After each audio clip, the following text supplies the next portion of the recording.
नमस्कार दोस्तों स्वागत है आप सबका आपका अपना YouTube चैनल सूरज शाहदेव में।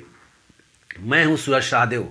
दोस्तों आज हम इस वीडियो के माध्यम से चर्चा करने वाले हैं सुएज नहर में एक जापानी मालिक का शिप कंटेनर फंस जाने के कारण लगभग सैकड़ों कंटेनर और तेल टैंकर और शिप समुद्र में फंस गए हैं। आज यहाँ दोस्तों हम बात करें सुएज नहर की, जो लगभग 193.3 किलोमीटर लंबी है, जो भूमध्य सागर और लाल सागर को जोड़ती है।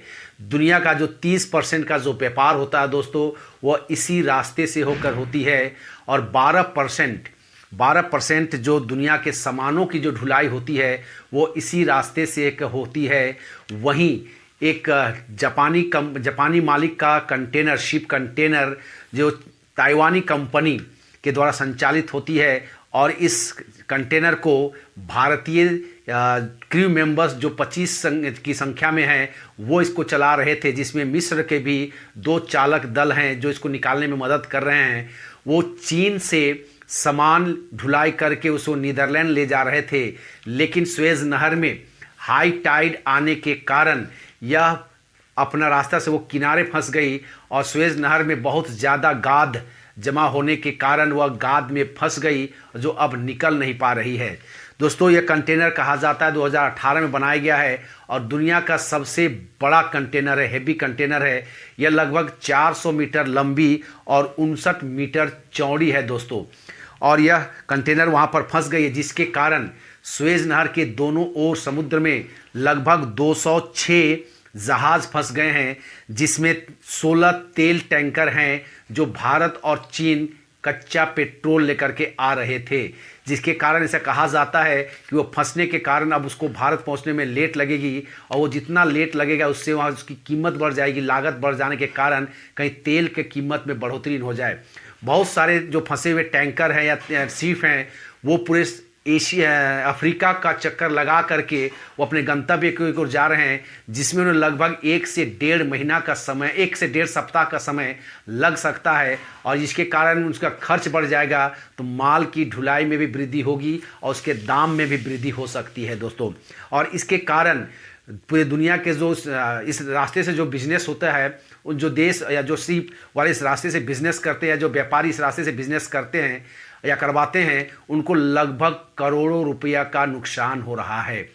अब इस टैंकर को पिछले 5-6 दिनों से निकालने की कोशिश की जा रही है, लेकिन टैंकर इतना हैवी है, उसमें सामान इतना लोड किया हुआ है कि उसे कोई निकाल नहीं पा रहा है। और चालक जो निकालने वाले जो दल लगे हुए हैं वो उनके पास कोई रास्ता नहीं लग रहा है। हालांकि इसको निकालने में भी कहा जा रहा है कि लगभग 8 जहाज़ लगे हुए हैं उसको निकालने में, लेकिन उसे सफलता नहीं मिल रही है। और उनका कहना है कि एक और हाई टाइड का इंतज़ार हो रहा है, जो आगे में जो मिट्टी का गाद भर गया है उसे एक्सकेवेटर लगा करके उस मिट्टी को खोदा जा रहा है, ताकि जहाज़ वहाँ तैर सके, फ्लोट कर सके। हालांकि खुशखबरी ये है दोस्तों कि जहाज़ का जो पिछला हिस्सा है वो गाद में नहीं फंसा है, वो पानी में ही है, जिसको खींच कर निकालने में मदद हो सकती है। और लेकिन इतना हेवी है कि कोई जहाज़ उसको खींच कर निकाल नहीं सकता है।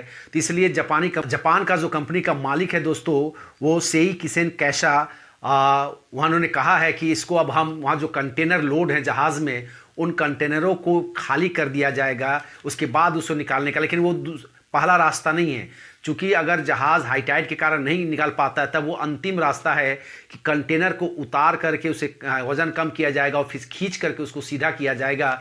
लेकिन कंटेनरों को वहाँ से निकालना भी बहुत मुश्किल है, क्योंकि इतनी बड़ी का जो है क्रेन की ज़रूरत पड़ेगी, उस क्रेन की भी व्यवस्था वहाँ पर नहीं हो रही है, जिसके कारण उसको निकालने में काफ़ी मुसीबत का सामना वहाँ के चालक दल कर रहे हैं दोस्तों अगर हम बात करें सुएज नहर के बारे में, तो सुएज नहर जो है उसमें से रोज़ दिन लगभग 50 विशालकाय जहाज़ नहर से गुजरती है। उसमें 49% जो है, टोटल 50 जो होती है उसमें 49.8% कंटेनर गुजरती है, 28.2% तेल एवं गैस की टैंकर गुजरती है, तो 16.1% विशालकाय जहाज़ वहाँ से गुजरते हैं, तो 3.8% वाहनों को ढोने वाले कंटेनर वहाँ से गुजरते हैं। और हर घंटे इन कंटेनरों के फंसने के कारण करोड़ों का नुकसान वहां पर लोगों को उठाना पड़ रहा है। हालांकि अभी तक उसे हटाया नहीं गया है दोस्तों। और जापान की जो कंपनी के मालिक है उन्होंने दुनिया से माफ़ी मांगा है कि उन्हें निकालने की कोशिश हो रही है। उसके जाम के कारण जो नुकसान लोगों को हो रहा है उसके कारण उन्होंने माफ़ी मांगी और कहा है कि बहुत जल्द हम इस जहाज़ को वहाँ से निकाल लेंगे, किनारे रास्ता को साफ कर देंगे, आवागमन में लोगों को कोई सुविधा ना हो इसकी वो कोशिश कर रहे हैं। दोस्तों यही जानकारी था दोस्तों सुएज़ नहर के बारे में, जहाँ एक विशालकाय जहाज़ फंस गया है, जिसके कारण दोनों तरफ की जो रास्ते अवरुद्ध होने के कारण सैकड़ों जहाज़ फंसे हुए हैं।